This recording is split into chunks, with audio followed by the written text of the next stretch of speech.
Hey, I'm Jane Marshall, and I'm going to spend the next 15 minutes or so talking about the menopause. And I have a range of strategies for how women in senior roles in corporate can manage their menopause at the same time as continuing to perform. Now, menopause is a huge issue at the moment. Even politicians are talking about it, but corporate HR departments are looking at it, and that's because there is suddenly many millions of us who suddenly reached that age, and we are operating at these senior roles in corporate. So it's very much an issue of the moment, and the reason why it's such a huge issue is that despite having been healthy and energetic your whole life, you can suddenly find yourself dealing with a whole raft of really horribly debilitating symptoms. You might have been a woman who's done a really senior role a long time, and you have a very smart brain and able to process huge amounts of data and solve really complex problems. And then suddenly you can get to the point where you find it's hard to even just read a piece of paper and absorb what it's trying to tell you. So there's just this kind of fogginess that goes on in the brain. There's a tiredness that comes just no matter how fit or energetic you've been the rest of your life. You can suddenly just feel like a 3 out of 10, and no amount of coffee or sleep makes anything better. There's a kind of irritability and even just an outright rage that can come. I have some very close female friends who are placid and calm and kind and delightful, and even they have said that they found themselves doing things that their younger selves would never have done. And there is this pure rage that sometimes just comes through in the menopause. Everyone knows about night sweats, but there's also a kind of general overheating. I walk around every moment of every day worried I'm about to spontaneously self-combust. So it just feels like your internal temperature is operating really, really high. There's a loss of sex drive. We don't really talk about sex very often, but a lot of women experience just an absolute loss of any interest in sex. So this whole package of symptoms, irritability, tiredness, rage, brain fog, feeling hot, low sex drive, this whole package of things can lead to you feeling just absolutely awful at the same time as possibly trying to hold a family up, and at the same time as trying to continue to do a really senior job, often in a really large organisation under an enormous amount of pressure. And so all of these symptoms really matter if you're a senior woman in an organisation.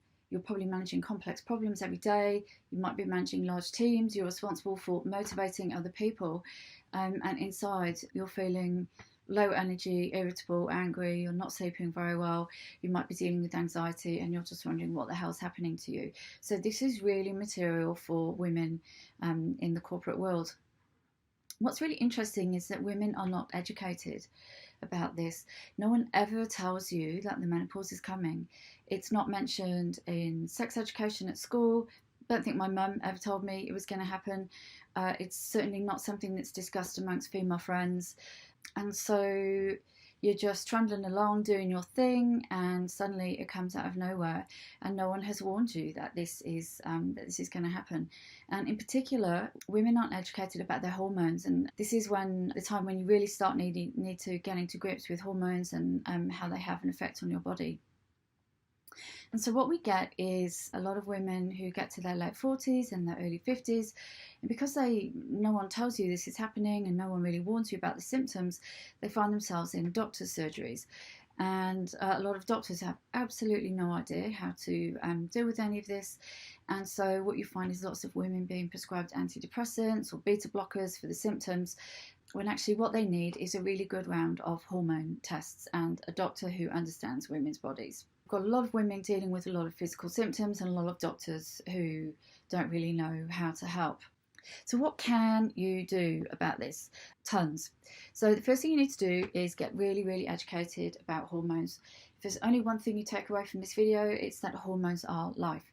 It is absolutely impossible to feel good if your hormones are out of whack, if you don't have enough hormones, if the balance between your hormones is off.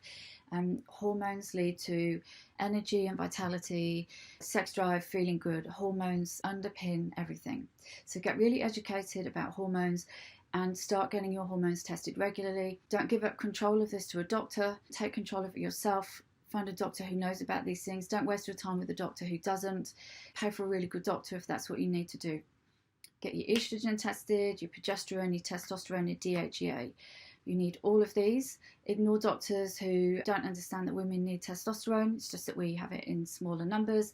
Make sure you get a doctor who understands that the balance between your estrogen and your progesterone is really important. So get all of those things tested and get them tested on a regular basis. Personally, I've gone down the HRT route. I could not leave the house without HRT, and I know that there are contradictory opinions on that, and every woman has to make her own choice.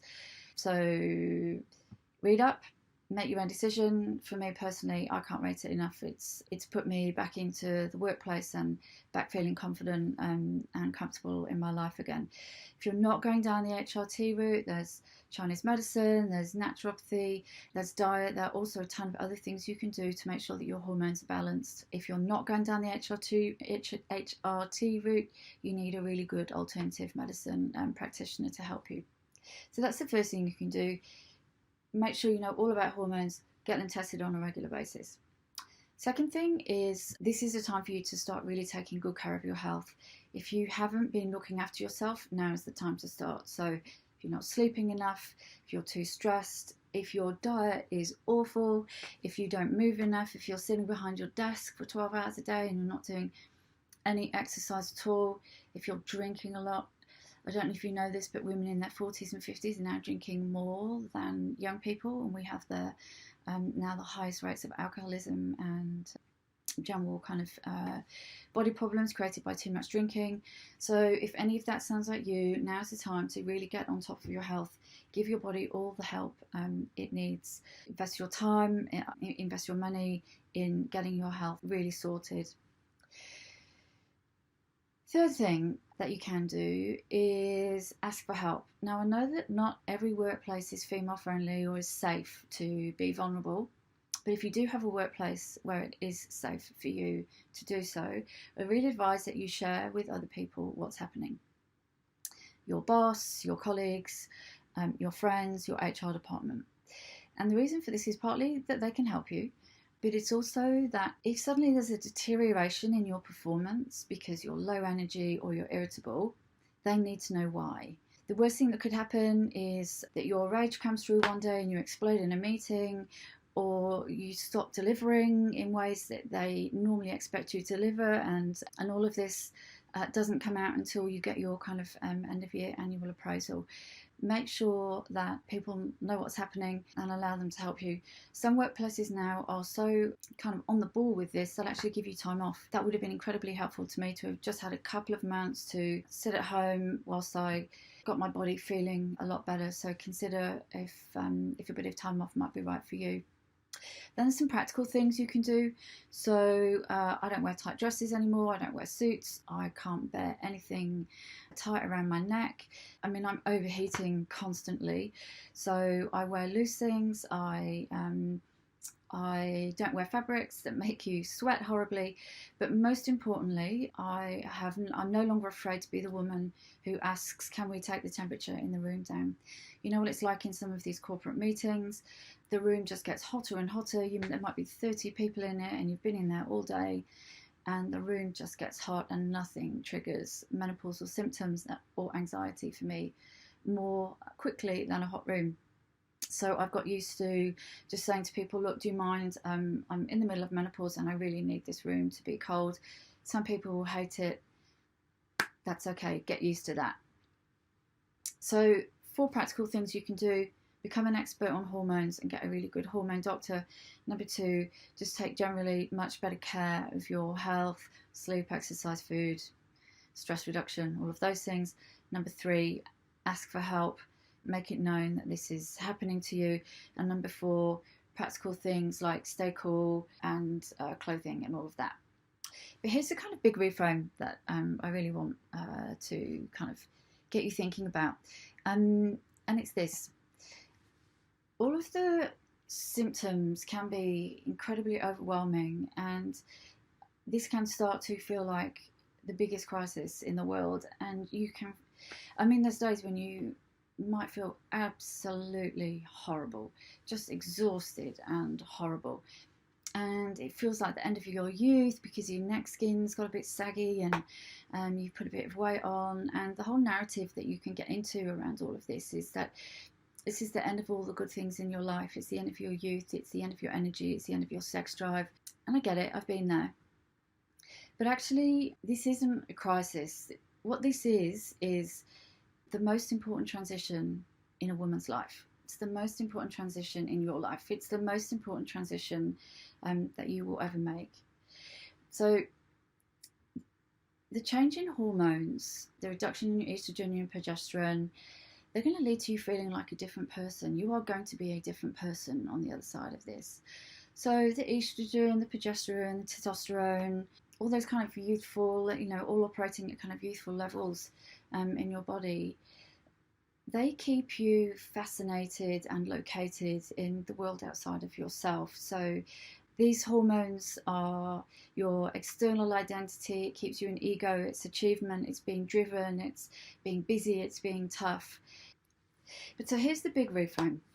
Whilst all of these symptoms can feel absolutely horrible, and I absolutely get that because I've been there, and this can feel like a crisis, and this can start to feel like the worst time in your life. It can start to feel like the end of your youth, and you start to mourn the loss of your youth, and your skin doesn't look shiny anymore, and your hair starts to go a bit like straw, and you just walk around feeling tired, and there's anxiety, and this can all start to feel like a crisis, and you can start to tell yourself a story that this is the end, and that all of this is, that everything is happening is kind of negative and bad. But here's the big reframe that I'd like you to think about. So whilst all of these symptoms can feel absolutely awful, it feels like the end of your youth, your skin doesn't look good anymore, your hair doesn't look the way it used to, you want all the energy back that you used to have when you were young, and you get sick of feeling tired, and all of those things, and all of this can start to feel like a crisis. But actually it's not a crisis, it's just a transition point. And in fact, the menopause, the midlife crisis, these kind of in-between years, these are actually the most important years of your life. This is the most important transition that you will ever make in your adult life. When you're young and you have all of these hormones, you spend most of your energy and most of your time out there in the world, out there. And your identity is wrapped up in all the things that you do and achieve out there. So all of these hormones are deeply connected to high ego states, achievement states, busyness states, toughness and hardness. And interestingly, a lot of this is why you've been so successful in the corporate world, because ego and toughness and achievement is all highly valued in the corporate world.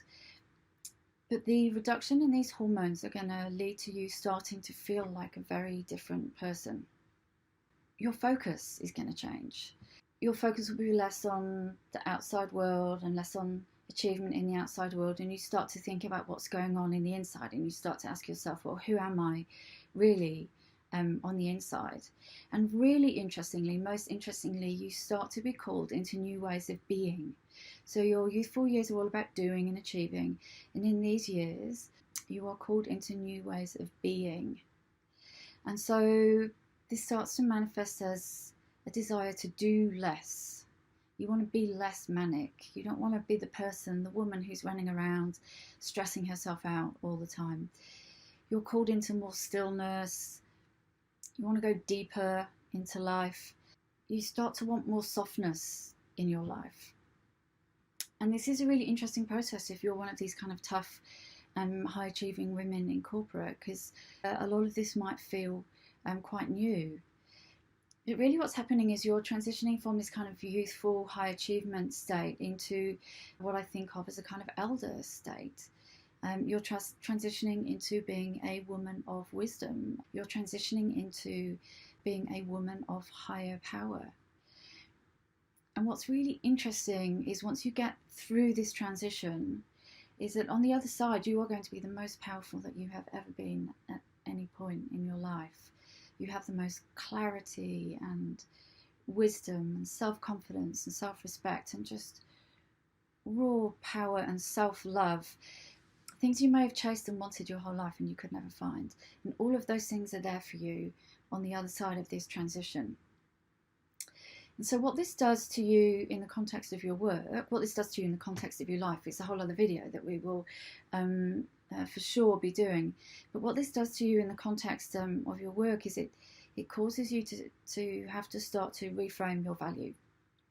And so a lot of us who are the kind of high achieving women, we have made our way in the corporate world into success, in inverted commas, money, status, all of those things, by being the doers.